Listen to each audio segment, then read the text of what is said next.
안녕하세요. 오늘도 여러분의 성공적인 배팅을 위하여 열심히 분석하는 승부사리 철룡입니다. 100%의 적중률이 아니더라도 수익 실현할 수 있게끔 도와드리겠습니다.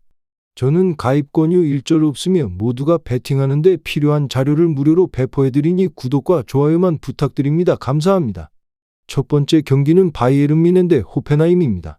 먼저 바이에른 뮌헨은 후반기를 통해 선두인 레버쿠젠 추격에 나섭니다. 전반기에는 승점 4점 차로 뒤진 상황이고 상대가 무패를 기록했기에 후반기에는 전승을 목표로 뛸 것입니다. 김민재의 공백이 상당히 신경 쓰이는 부분일 것인데 다이어를 영입할 것이라는 소문도 있지만 토트넘에서 보여준 폼을 고려한다면 영입에 성공해 이번 경기에서 출전한다고 해도 뎁스 충원 이상의 모습을 보여주는 것은 힘들 가능성이 높다고 할 수 있습니다. 하지만 케인이 리그에서만 20개의 골을 넣으며 화력적인 부분에서 이상이 없는 상황이라고 볼 수 있는 부분은 다행이라고 볼 수 있습니다. 다음 호펜하임은 토고가 아프리카 네이션스컵 본선에 진출하지 못했기에 핵심 공격수인 베보우의 이탈 없이 후반기 일정에 나설 수 있습니다. 상위 전력을 상대로 무득점으로 묶이는 유형은 아니지만 문제는 높은 라인과 이선에 힘을 많이 주는 방식 때문에 생기는 수비적인 문제가 있습니다. 때문에 3대2로 승리한 슈투트가르트전을 뺀다면 6위 이상의 상위 순위를 상대로는 전부 패배를 당하는 모습을 보이고 있고 뮌헨을 상대로도 득점력은 나름대로 기대를 가질 수 있지만 높은 라인과 전방에서의 압박이 풀리는 상황에서는 후방에서 발생하는 수적인 열세가 매우 아쉬운 상황이 될 가능성이 높아 보입니다.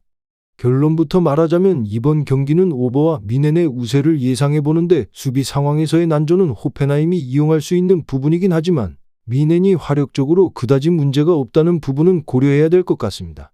적어도 케인의 영입은 공격적으로 성공이라고 볼 수 있고 높은 라인이라는 호펜하임의 리스크를 상위 전력이 돌파하기에 힘들어하는 모습은 아니라는 것도 주목할 만합니다.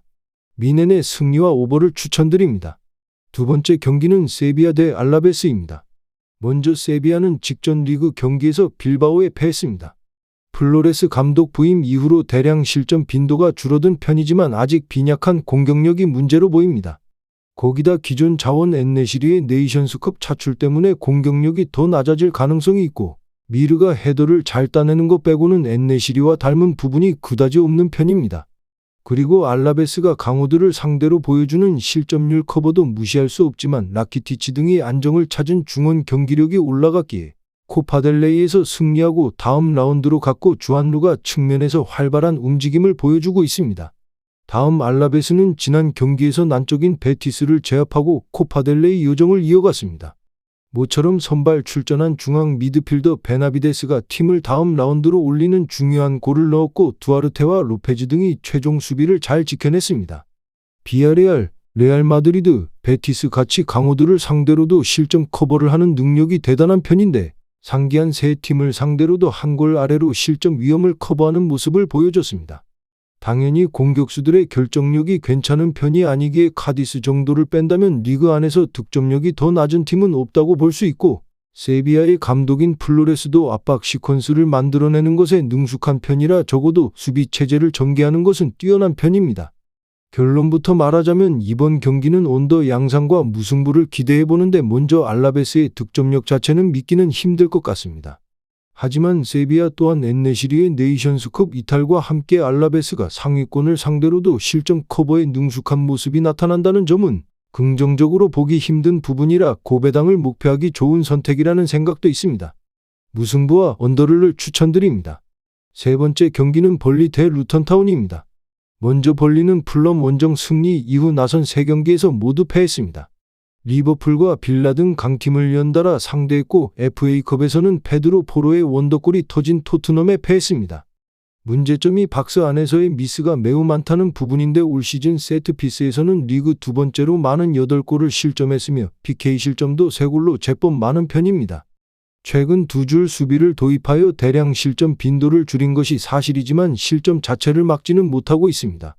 올 시즌 벌리가 상대 박스를 잘 공략하는 모습은 아닌 상태였어서 루턴에게 한 골 정도를 허용한다면 제법 적극적인 상대의 압박에 어려워할 수 있을 것으로 예상됩니다. 다음 루턴타운은 주장인 로키어가 심정지 이슈로 인해 로스터에서 제외됐지만 그 이후 3경기에서 2승을 따내며 무너지지 않고 있습니다. 아마리 벨과 오쇼 등 최종 수비수들이 라인을 잘 유지하며 상대 공세를 잘 막아냈고 바클리의 중원 존재감이 좋았습니다.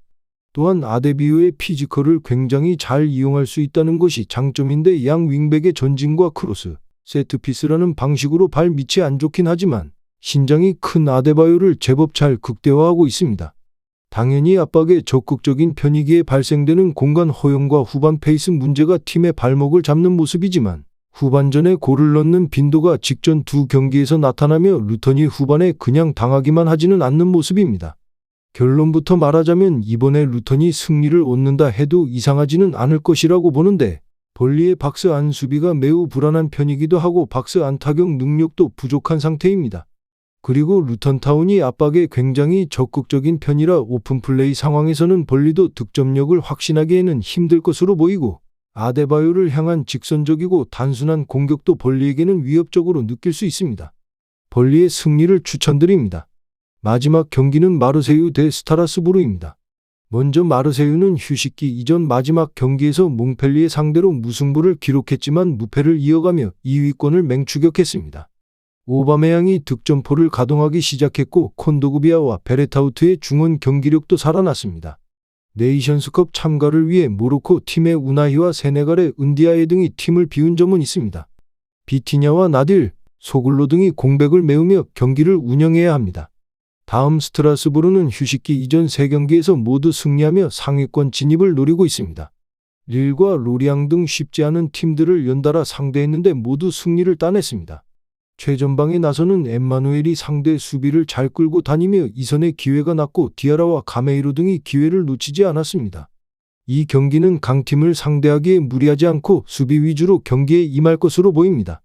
결론부터 말하자면 상대 측면을 헤집을 수 있는 은디아이와 중앙의 핵심 자원인 우나히의 공백은 아쉬운 일이지만 홈의 이점을 살릴 수 있는 경기고 선수단 구성에 강점이 있기에 주축 선수 한두 명의 공백을 충분히 메울 수 있습니다.